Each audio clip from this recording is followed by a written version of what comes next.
Yan, listen up yo. Kailangan ilipat ng Peliminators ang 2 rings sa tore ng cups nang hindi ito natutumba. Pagkatapos mailipat ang 2 rings, kukunin naman ito ng players at ibabalik sa maliit na cup. Kapag natumba ang tore ng cups, naku, kailangan munang ibalik ang hawak na ring at ayusin ang tore ng magkakampi bago magpatuloy sa laro. Ang makakatapos ng game sa pinakamabilis na oras ay siyang mananalo. Yes, at nakapili na ng Peliminators ang ating senior players. At ang 3 pares na mauna ay sina Criselda and Darren, Roberto, Johaira, at si Nanay Bebe and Quiz Teddy. Okay, pwesto na po kayo. Sige The po. groovy Ate Bebe. Yan, dahan-dahan. Wag lang masyadong magalaw dahil umaalog ang ating mga lamesa. Yung music sa... Sa vibration ng music, Ah. of the sound. Sige, ayan. Ayusin nyo muna kaya. Ulitin namin ha. Ililipat nyo lang yung mga rings doon sa nakatore na mga cups. At kailangan hindi malaglag yung mga baso, mga plastic cups. Dahil pag nalaglag po, balik ulit sa unahan. Okay. Ang mauuna ay ang Peliminator. Peliminators muna tayo. Okay.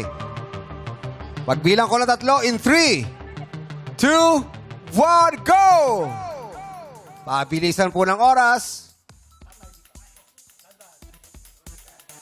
Yan. Isa lang. Ay, naku, isa ulit. lang po, Ayusin isa na, lang ayusin po. na. Alright, going strong. Okay. Isa lang. Darren. Slowly but surely. Oh, okay. 15 Time's up. Naura ang grupo Time's ni up. Darren. Ilan ba? Tama ba?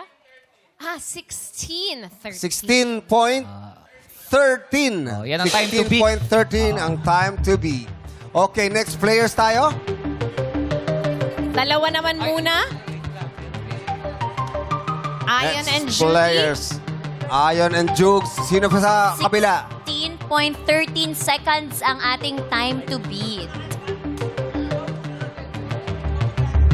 Sino sa kabila? Si Jugi at si Ion. At sino naman ang next player? Kuya Sunny ba?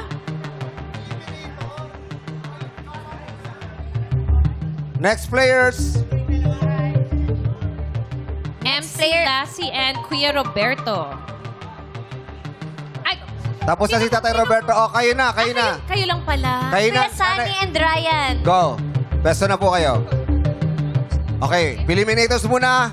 Pagbilang ko ng 3 in 3, 2, 1, go! Ayun na! 5 seconds. Okay. 10 seconds. Let's go. Oh! Oy! Hindi Ah, mo lumabas. nakalagay. Oh! Oh. So, ang panalo, Si Tatay Sunny. Check in At natin si ang Ryan. time. Nag-bounce Ariel? yung kay Jukes, nag-bounce eh. Ano yung time, Ariel? 16.53.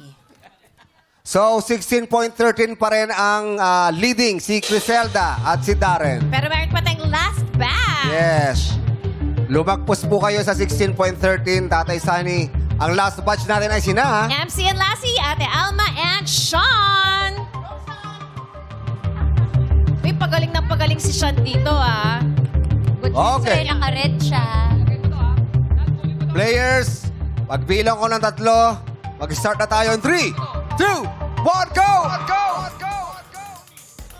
16.13 seconds ang ating time to beat. 7 seconds. Natibag. ano yun? Ilan? Ano ba? 11? Ilang seconds? 11.35. Ibig sabihin, si Nanay Alma ang maglalaro sa Galing! Sean and Alma! Congrats! Tuloy ang laban sa rancho. Galing Laban sa naman. rancho ni Yes. Nanay. Ang bilis din ni Nanay Alma eh. Hindi kilabutan si Ate Nanay Alma, congratulations. May pagkakataon kayong manalo ng 550,000 pesos. Okay po ba yun? 550K? Ano pong masasabi nyo? Okay ba kayo? Nervyos. Gusto niyo ng tubig? Sipon Okay, tubig. yung tubig mo na kay Nanay Alma. Oo. Tubig po. Yes. Opo, oo. Tubig, Tubig lang. please. And Ang bilis po ng kamay ninyo. Buti wala po kayong pasmado, mga ganong level. Oo, diretso. Kaya nyo po ba maglaro? Oo naman. Kasi kung hindi nyo kaya maglaro, bukas na natin tutulog. Wow, ngayon daw. Yan na. Kaya pa, kaya pa. 550 yan. Hindi na yan Muna kukurap kayo. si Nanay Criselda. Ayan, sige. Ay, Nanay Alma pala. So, 500 na lang po yung papalalunan nyo kasi 50,000 Ang mahal naman ng po yung tubig natin. Kasi ano yun, funeral water yun. Ayan. Ayan. Ate Alma, nakakatuwa si Sean, ano yung partner nyo? Oo, nag-usap kami. Sabi ko, may- pagputihin natin, ha? Oo, mag-thank you po kayo kay Sean. Nanay Thank Alma. you talaga. Pag nanalo po kayo ng 550,000 pesos, May saan balato niyo ba si Sean?